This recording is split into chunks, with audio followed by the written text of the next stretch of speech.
नमस्कार, स्वागत है आपका डॉक्टर साहिब में और मैं हूं आपके साथ सौम्या राठी। इस वक्त मेरे साथ बैठे हैं डॉक्टर राजीव रंजन, जिन्हें आप पहले भी हमारे चैनल पर देख चुके हैं। डॉक्टर साहब बिहार के सबसे ट्रस्टेड फिजिशियंस में से एक हैं। आज हम आम लोगों का सबसे बड़ा सवाल लेकर डॉक्टर साहब के पास पहुंचे हैं कि मोटापा जो है उसका आखिर इलाज क्या है, किस तरीके से वेट लॉस किया जा सकता है, क्या जो डाइट्स लोग अलग अलग तरीके की करते हैं वो सच में कारगर साबित होती है या फिर कोई और तरीका है। तो सबसे पहले डॉक्टर साहब नमस्कार, बहुत बहुत स्वागत है आपका। डॉक्टर साहब, मोटापा आज की डेट में बहुत कॉमन समस्या हो गई है। ओबेसिटी जो है बहुत एक बड़ी दिक्कत है हमारी सोसाइटी में, और लोग अक्सर वेट लूज़ करने के चक्कर में बहुत अजीब अजीब तरीके के डाइट्स और इस तरीके के प्लान्स फॉलो करने लगते हैं। तो क्या वो अलग अलग तरीके के डाइट प्लान सही हैं? ऐसा है सौम्या जी कि बिल्कुल सही प्रश्न आपने उठाया है।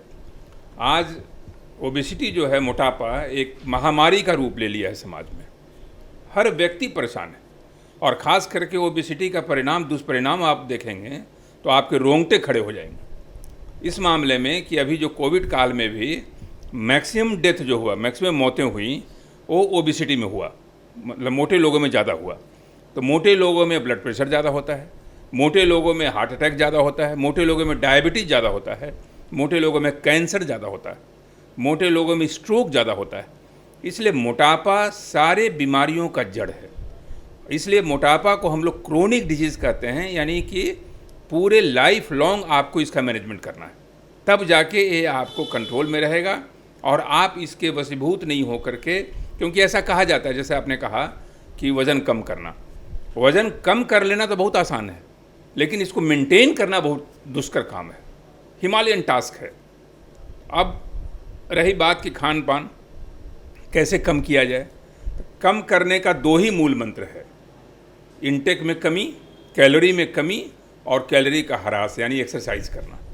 अगर ये दो मूल मंत्र आपके साथ है तो दवा की ज़रूरत नहीं है, और आगे जो बैरियाट्रिक सर्जरी वगैरह हो तो वो तो बात की बात है। जहाँ तक मोटापा का सवाल है, उसको हम लोग ग्रेड में बांटते हैं, और वो ग्रेड होता है बीएमआई से हम लोग नापते हैं।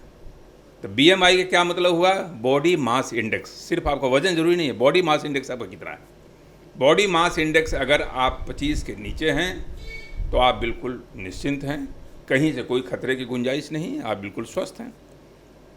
25 से लेके 30 के बीच में, यानी 29.9 के बीच में आप ओवरवेट हैं, यानी आपको थोड़ा सतर्क होने की ज़रूरत है कि आगे अब खतरा आने वाला है। 30 से 35 के बीच में, यानी 34.9 तक आपका क्लास 1 ओबेसिटी मानते हैं।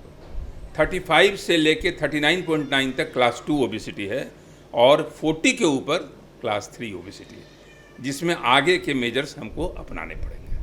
जी डॉक्टर साहब, तो अब मोटापा आपने समझा दिया कि कैसे कैटेगराइज किया गया है। एक बार फिर से मैं वही सवाल पूछना चाहूँगी कि मोटापे से छुटकारा पाने के लिए लोग जो है तरह तरह के डाइटिशियंस के फेरे में पड़ जाते हैं। 12 घंटे खाना ना खाना, अलग अलग तरीके की फास्टिंग्स। तो ये जितने मेथड्स हैं ये कितने कारगर हैं, कितने सही है ये अलग अलग तरीके की डाइट्स? देखिए सौम्या जी, मेथड्स आप फॉलो करते हैं, जैसे क्रैश डाइट के बहुत सारे मेथड्स हैं।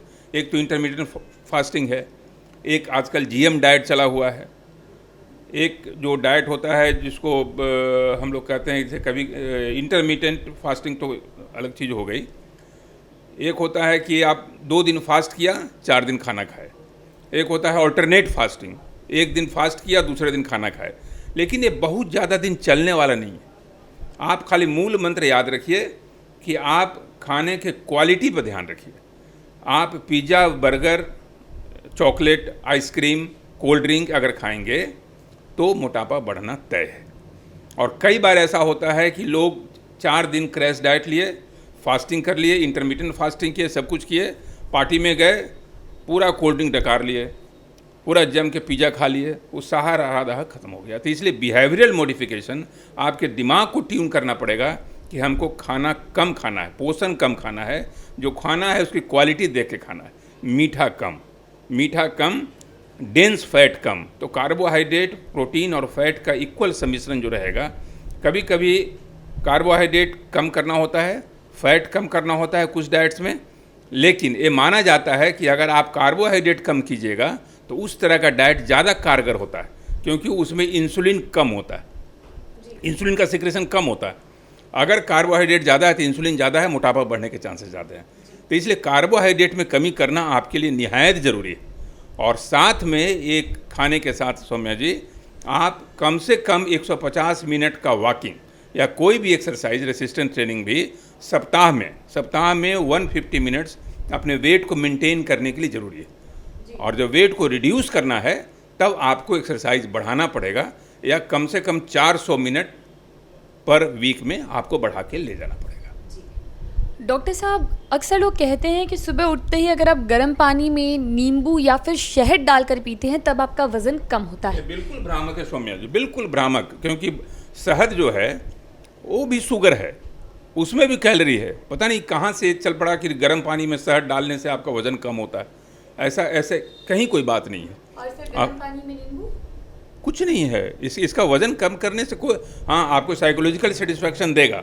नींबू जहाँ तक सवाल है, विटामिन सी है, तो विटामिन सी आपकी इम्यूनिटी को बढ़ाएगा, तो आपको इन्फेक्शन से बचाएगा। लेकिन उसका वज़न से घटने से क्या रिश्ता है, ये तो मेडिकल साइंस के परे की बात है। डॉक्टर साहब, अब एक आखिरी और बहुत ज़रूरी सवाल मैं पूछना चाहूँगी कि मार्केट में वेट लॉस के लिए बहुत सारी आजकल दवाइयाँ आती है, बहुत सारे जूसेस, बहुत सारे सप्लीमेंट्स कि आप ये खाएं, 1 महीने में आपका वज़न जो है वो कम हो जाएगा। और बहुत से लोग मोटापे से इस तरीके से छुटकारा पाना चाहते हैं कि उनका रेगुलर कंजम्पशन करते हैं, तो क्या ये सही है? सौम्या, ऐसा है सौम्या जी कि पूरा बाजार तंत्र हावी हो चुका है इस मोटापे के ऊपर। क्योंकि आज लड़कियां, महिलाएं, चाहे लड़के, पुरुष, जितने भी नौजवान हैं, सब अच्छा दिखना चाहते हैं। किसी को ऋतिक रोशन की भूख है, किसी को सलमान खान को, तो फिट देखना चाहता हूँ। और ऐसे भी स्वास्थ्य के लिए फिटनेस तो बहुत ज़रूरी है। तो मार्केट इसको भंजा रहा है। तो तरह तरह के डाइट, तरह तरह के क्या क्या, ये खाने से ऐसे हो जाएगा, 3 महीना में आप वज़न कम कर लीजिए, तरह तरह के प्रचार आते रहते हैं। और उस प्रचार के मोह जाल में फंस के कई युवकों को हमने देखा है किडनी को बर्बाद करते हुए, अपने शरीर को जर्जर बनाते हुए, और वेट लॉस तो होने से रहा।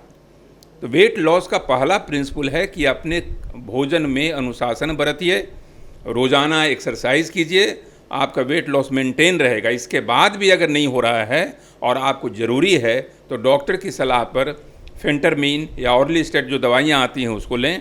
और अगर मॉर्बिड ओबेसिटी हो गया तो बेरियाट्रिक सर्जरी का सहारा लें।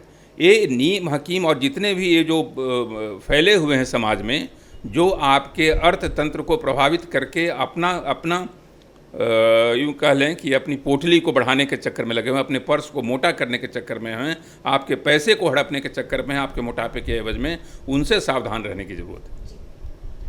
उम्मीद करती हूँ कि डॉक्टर साहब ने जो सारी बातें बताई हैं आपने उन्हें ठीक तरीके से सुना और समझा होगा। और जो बात ध्यान में रखने के लिए सबसे ज़्यादा महत्वपूर्ण है वो ये है कि मोटापे को कम करने के चक्कर में आप गलत दवाइयों का सेवन करना ना शुरू करें, क्योंकि ना केवल आपके मोटापे को वैसे का वैसा ही छोड़ देगा बल्कि आपके शरीर को और ज़्यादा जर्जर भी बना सकता है। इसी के साथ बहुत जल्द मुलाकात होगी डॉक्टर साहब के अगले एपिसोड में।